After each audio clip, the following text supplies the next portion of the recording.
Morning. So I wanted to go over a few things from a medical standpoint. That a lot of what Robert does actually is pretty consistent with what we know about medical practice and physiology, and he doesn't necessarily explain it in these words, but that's become increasingly important to me because when you speak to other physicians, even patients really, it's important to convey some of this stuff. So a couple thoughts initially. Actually, I had a quick comment briefly. Someone yesterday said, how can you change these memories and that doesn't feel right and it doesn't feel real? Actually, Dr. Peter Levine wrote a book called In an Unspoken Voice, and he's a psychologist and a real scientist, and he conveys really well in that book, based on a lot of the science, that none of our memories are real. I mean, something did happen, but how we remember it years later, something happened in childhood, 70, 80, 90% of it is completely made up. I mean, it's our recollection, and it's absolutely not real.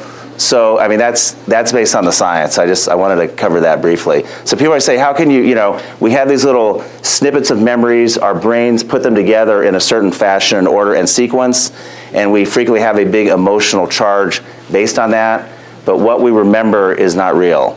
So you're actually free to change it and change the emotional charge on that. That's the first thing. I discussed with Cece before I came up here, she discussed some things briefly with me about her case. Cece was up here in the chair, magic chair, yesterday. Robert, by the way, did a great job slowing down his thought process, going over actually a really clear art of change and the questions. He's gotten a lot better with that, and really, because he has stuff in his head and it comes so quickly to him, it's really helpful for us that he slowed that down. I told him last night at dinner, so thank you, Robert. Anyway, I got Cece's permission to talk about her case. Not really any more details than what she discussed last night with you, but I see 5 patients a day like Cece in my medical practice. And if you're a physician and you know what you're looking for, it totally changes the game. So just a little gist, Cece came to me as a physician, said I had a surgery, mesh sling surgery, and since then a lot of pelvic pain and back pain, and it's really severe pain, it's ruining your life. Okay, in my head, this is what I know. So I see 5 people like this a day. So this is what I know. I know the pain's real. It's not in her head. It's a real physical pain. But there's 2 main components of chronic pain that happen physiologically. Number 1, folks with chronic pain have a lot of chronic tension and muscle spasm in their body. Now, if you've had a Charlie horse, you know that hurts, right? I mean, you can't stand on that leg. To a lesser extent, muscles that are chronically tensed and spastic, there's less blood flow, there's relatively less oxygen that causes a very real, severe physical pain. It has nothing to do with what's in people's heads, okay? Now, the higher level question might be, why are people susceptible to having chronic muscle tension and spasm in their bodies? And again, if you just think back to being like when you were a kid, I was thinking back recently, like I was a kid, and I can remember a bad argument my parents were having, and it felt really bad. Or a time like my dad was being really critical and yelling at me or something. If you think about it, for a little kid, that feels bad, and we don't like it, and we tend to unconsciously tense. We brace up, right? Our bodies tend to tense just to keep us from feeling bad. And so a lot of us develop these chronic tensing and bracing patterns in our bodies, and then you grow up and you're in a little bit of a similar situation, and now you're 40 years old and your boss is kind of being a little critical, and it starts to evoke that same type of emotion, and these tension patterns and bracing patterns we tend to unconsciously contract, and over time that causes pain. Is the pain in people's heads? No, it's a real physical response. It may be a conditioned pattern of muscle tension and bracing, but the pain's very real.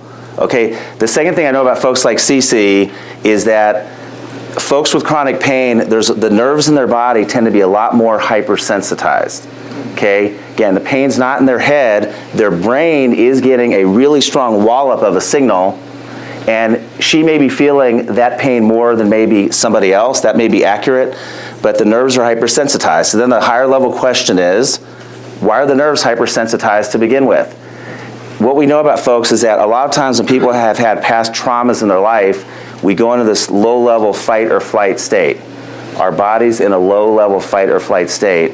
The body's releasing stress hormones. Stress hormones sensitize the pain fibers, so everything hurts more. And then also it kind of becomes a continuing circle because you have pain. You think pain is stressful when you're in chronic pain, you wake up every day, it's extremely stressful. So then you wake up with pain, that raises your stress levels, your body releases more stress hormones, the nerves get more sensitized, and it perpetuates itself. So I kind of think to myself, I mean, this is a slight exaggeration, but not really. You get someone who's coming in, their body's chronically tensed and braced and spastic.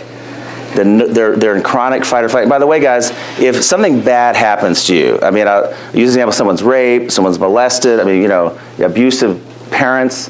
When you leave your house at 18 or 17, and you're out of that house, does your body magically just turn off? All the stress goes away? No. Physiologically, you're still in that stress. You're still in fight or flight.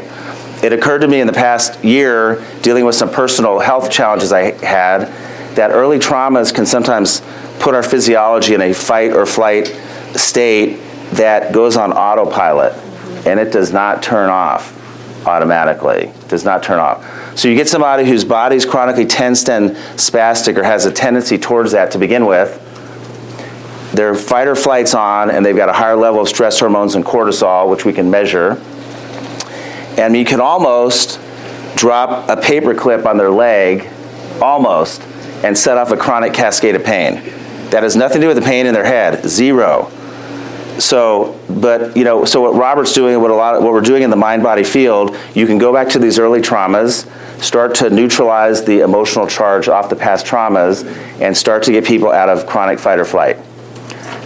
You could also look at pain. You know, pain has three components. There's the physical pain, there's our thoughts about the pain, and there's our feelings about the pain. And we can definitely impact our thoughts and feelings and reactions to the pain. Because again, those, to the extent that those stress us out more, to the extent that, you know, what your doctor told you about some terminal diagnosis, you're never gonna get better, you know, you've had the last surgery you're ever gonna have, you're just screwed, right? Doctors are really, really good at that. Those thoughts and you know, and beliefs that we take on from the medical professionals perpetuate, you know, they stress us out, they perpetuate the pain. So I also want to touch on, I was so touched, yesterday I was talking to Dave Ryder, I actually want to make a video on this. So Dave and Kim, I guess you guys are both level 4s, yeah? And they see a lot of pain patients and kind of these complex medical cases. And actually this case brought tears to my eyes. It was so touching at lunch. So there was a woman that they saw with trigeminal neuralgia. The trigeminal nerve is a facial nerve. A lot of people get pain in there, and it's really bad pain. It's really bad pain. And, you know, I mean, a number of those patients actually commit suicide. It's horrendous, horrendous pain. And, you know, this gal had gone through all the standard medical treatments and the medications and injections. And then I think Dave said she ended up even having brain surgery. Like they went into the brain stem or somewhere where the root of this trigeminal nerve is, trying to help her pain, and that didn't work. And they also, I think, nicked maybe the motor fibers, so the face had a little bit of a droop. She still had pain when she came to them. Pain's on the left side of her face. The first question Dave asked her, yeah, this really touches me, is, was your dad right-handed? Was your dad right-handed? And she said, how did you know? And she said her dad had just basically slapped the heck out of her repeatedly, daily. She didn't think she was going to live past childhood to get out of that house. But it's so touching to me because, like, how could every medical professional, why didn't the doctors look there first, you know? And how can we convey this differently? I mean, Dave's been steeped in this stuff for years, and so we've got a lot of work to do conveying this stuff. I was talking to someone else recently on Facebook. It was a fibromyalgia survivor. And she was someone, I mean, she'd been in bed for a number of years. This was not like, yeah, I have a little bit of fibromyalgia, but I live a great, you know, she was not living a great life. She was bedridden and used FasterEFT and got over her fibromyalgia and really became functional again. And then I guess she studied EFT and was getting certified in it or something. She said she went to a Yahoo support group or a Facebook support group on fibromyalgia. And she said, listen, I was healed myself. It was pretty bad. And, you know, I'm offering free sessions as part of my certification. What kind of response do you think she got? Negative. Yeah, I'm still processing this to figure it was a horrendously negative response. Few people told her she was full of it. She was never really sick. A lot of people said, we hope you get some other disease and die a long, slow, painful death. One woman said, I'm going to track you down and find you and kill you. So we've got a lot of work to do at communicating this, because I get it that, you know, my sister was chronically ill, and I'm very familiar with these support groups, and there's a real silent epidemic out there, and I'm very familiar that these people have been told it's all in your heads, and we really got to change that. That's one of my goals, to really change how we communicate this, so no one ever thinks it's all in your head. There may be some secondary gain issues that, you know, Robert covers that in The Art of Change. That is important. But letting people know that there are physiologic reasons for their pain, I think it's almost never in people's heads. Interesting topics, though, huh? We've got to change how people in the medical community approaches people like this. With that line, yeah, was your dad right-handed? That just touches me so greatly. And it's like, we've got a long way to go, but you know what? I mean, we've got the means, and yeah, so we've got a lot of work to do. So all you guys are going to get out there and in your own ways, just start tapping away, change yourselves first. One last thing, I'm leaving tonight. If any of you have had really severe, you know, fibromyalgia, chronic fatigue, multiple chemical sensitivity, Lyme disease, and have been really cured from it with FasterEFT, and I'd love to interview you and just talk to you and find out how we can communicate and convey this better to people that were like you, and how you opened up to this. That'd be great. So, yeah. Thank you.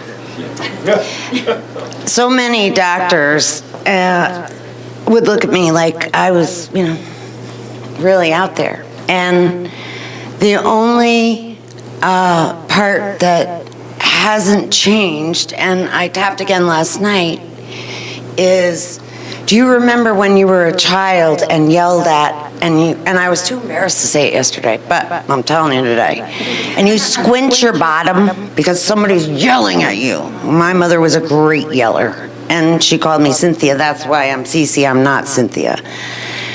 But that's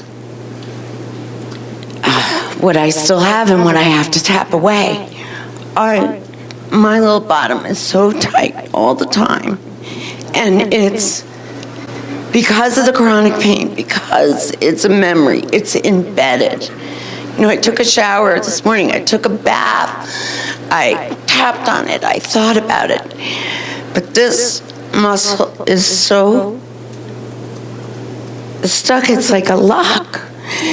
And I appreciate all the love and the tapping that you've given me, and I know that I can get rid of this part too. But thank you.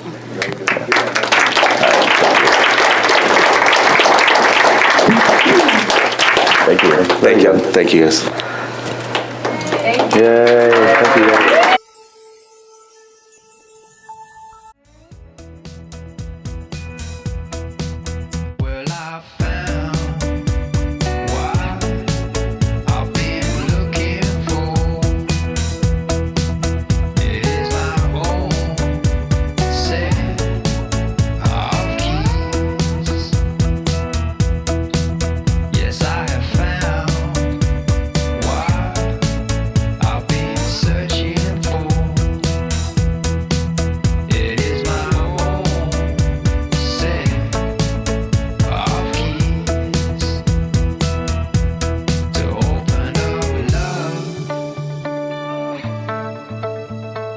My own love to open